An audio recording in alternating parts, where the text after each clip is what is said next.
Okay guys, next topic है आपके पास Sigmund Freud. Sigmund Freud ने जो कौन सा अप्रोच दी थी आपके पास, साइको एनालिटिक अप्रोच या साइको डायनामिक अप्रोच या फिर साइको सेक्शुअल। तो आपने लास्ट ईयर के क्वेश्चन पेपर अगर देखे होंगे तो वहाँ पे आपने देखा होगा कि ये क्वेश्चन आया हुआ है कि सिगमंड फ्रॉइड ने कौन सी अप्रोच दी है, साइको एनालिटिक या फिर ऑप्शन में आपको साइको डायनामिक दिया होगा या फिर आपको ऑप्शन में साइको सेक्शुअल अप्रोच भी गिवन होगा। तो तीनों में से जो भी वहाँ पे गिवन है आपने उसको क्या लगाना है, टिक। ओके, नेक्स्ट है आपके पास, बोला सिगमंड फ्रॉइड जो थे एक न्यूरोलॉजिस्ट थे। क्या थे आपके पास, एक न्यूरोलॉजिस्ट जो वो थे, और उन्होंने एक बुक भी लिखी हुई है। बुक का नाम है इंटरप्रिटेशंस ऑफ ड्रीम बुक। कौन सी बुक लिखी हुई है, interpretations of dream book. Next है दे आर वेरियस एस्पेक्ट, ठीक है, उन्होंने डिफरेंट टाइप के एस्पेक्ट जो वो दिए हैं। एक है आपके पास कंक्रीट एस्पेक्ट और दूसरा है आपके पास डायनेमिक एस्पेक्ट। तो हम डिफरेंट पढ़ेंगे और ये इंपॉर्टेंट है, यहाँ से क्वेश्चन आते हैं, आपसे ये पूछ लिया जाता है कि सिगमंड फ्रॉइड ने कौन से अप्रोच दिए। नेक्स्ट ये है कंक्रीट एस्पेक्ट जो है वो आपके 3 टाइप के होते हैं। एक होता है आपके पास कॉन्शियस माइंड, एक होता है आपके पास अनकॉन्शियस माइंड और थर्ड होता है आपके पास सब कॉन्शियस माइंड।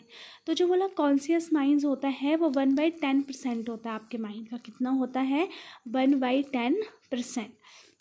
अब इसमें जो होता है जब हम करंट सिचुएशन के अनुसार बिहेव जो है वो करते हैं, मतलब जो भी हमारी जो प्रेजेंट में चीज़ें चली हुई है, ठीक है, हम प्रेजेंट में जीते हैं। क्लियर हुई बात, तो वो किस में आता है आपके पास, कॉन्शियस माइंड में।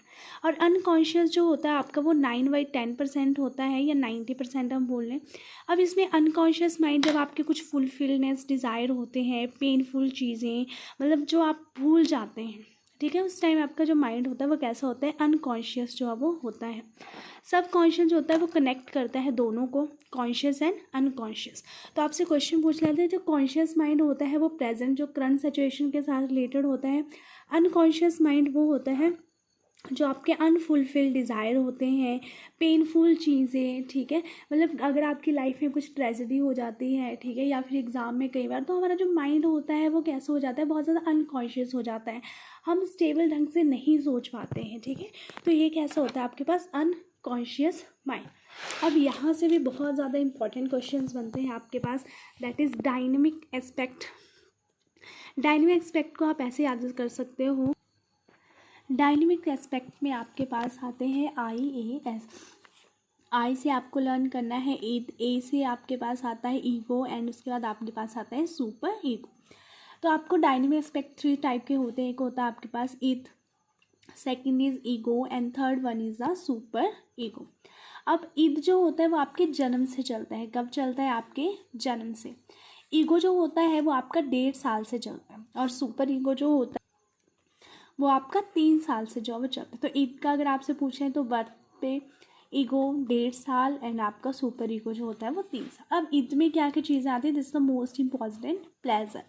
ये कितनी बार क्वेश्चन आया कि प्लेजर जो होता है वो किससे रिलेटेड होता है, ईद से, सुपर ईगो से या फिर ईगो से। तो आपका जो ईद होता है वो किससे ज़्यादा रिलेटेड होता है, प्लेजर। तो देखो बर्थ होता है तो उसमें आपके प्लेजर होते हैं, हमारा टोटली अनकॉन्शियस माइंड होता है, ठीक है, मतलब जब आपका जन्म जब बच्चों का जन्म होता है तब उनका माइंड जो होता है वो अनकॉन्शियस होता है, ठीक है, मतलब वो कॉन्शियस ढंग से नहीं सोच पाते हैं, स्टार्ट फ्रॉम बर्थ। और एक ये चीज़ कि जो ईद होता है वो कहाँ से शुरू होता है, आपके जन्म से शुरू होता है। इसमें आपके पास 2 तरह के इंस्टिंक्ट्स होते हैं, एक होता है आपके पास लाइफ इंस्टिंक्ट और दूसरा होता है आपके पास डेथ इंस्टिंक्ट। जो लाइफ इंस्टिंक्ट होता है उनको कहा जाता है इरोस, और जो डेथ होते हैं उसमें डिप्रेशन, ठीक है। और जो लाइफ इंस्टिंक्ट है उनको कहा जाता है आपके, जैसे इसमें आपके पास आता है लव, पॉजिटिव एनर्जी। तो जितनी भी लाइफ से रिलेटेड चीज़ें होती है जैसे लव, पॉजिटिविटी, एनर्जी, डेथ में मतलब ये हो जाता है कि आपके जब आप डिप्रेशन में चले जाते हो, मतलब जितनी भी नेगेटिव वाइब्स आपको आना शुरू हो जाती है, आप नेगेटिविटी की तरफ चलना शुरू कर जाते हो, तो वो आपके लाइफ के डेथ इंस्टिंक्ट में जो वो आ जाता है। लाइफ इंस्टिंक्ट में आता है आपके पास जहाँ आपको प्यार, पॉजिटिव एनर्जी, आप हर चीज़ों को पॉजिटिविटी के साथ देखते हो, क्लियर। और लाइफ इंस्टिंक्ट को और भी क्या कहा जाता है, इरोस, ये भी आपने ध्यान से देखना है। और डेथ को क्या कहा जाता है, थैंडोस। क्या कहा जाता है आपके पास, थैंडोस, क्लियर। तो ये भी क्वेश्चन पूछ सकते हैं कि थैंडोस कौन सा होता है, डेथ इंस्टिंक्ट, और इरोस क्या होती है आपके पास, लाइफ इंस्टिंक्ट। अब ईद में हमने क्लियर कर लिया, इसमें प्लेजर होता है, टोटली अनकॉन्शियस माइंड होता है, बच्चे जन्म से शुरू होता है, ठीक है। ईगो जो होता है वो आपका 1.5 साल के बीच में चलता है। अब ईगो में आप कहाँ पे आ जाते हैं, रियलिटी में आप पहुँच जाते हैं। रियलिटी ईगो में आती है, साइकोलॉजी, रिजॉल्व, मतलब जो ये कन्फ्लिक्ट होता है ईद एंड सुपर ईगो में, ठीक है। तो ये भी बहुत बार क्वेश्चंस आया है कि conflict between id and super ego कौन सा होता है आपके पास, that is ego. Super ego 3 साल जब बच्चों में मोरालिटी आ जाती है, वो सोसाइटी के अनुसार काम करना शुरू कर जाते हैं, मतलब सोशल इन्वायरमेंट के साथ वो कैरी ऑन करना जो वो शुरू कर देते हैं, तो वो किस में आ जाता है, सुपर ईगो में। तो इसमें आ गया प्लेजर, टोटली अनकॉन्शियस, जन्म से शुरू होता है। इसमें 2 टाइप के इंसेक्ट होते हैं, एक होता है आपके पास लाइफ इंसेक्ट एंड दूसरा डेथ इंसेक्ट। लाइफ इंसेक्ट को इरोस भी कहा जाता है और डेथ इंसेक्ट को थैंडोस भी कहा जाता है। जो लाइफ इंसेक्ट में that is positive energy, good environment, और नेगेटिविटी में डेथ इंसेक्ट में नेगेटिविटी, डिप्रेशन।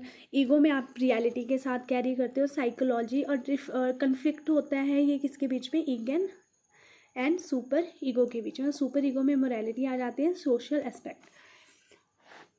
उसके बाद हमने किया था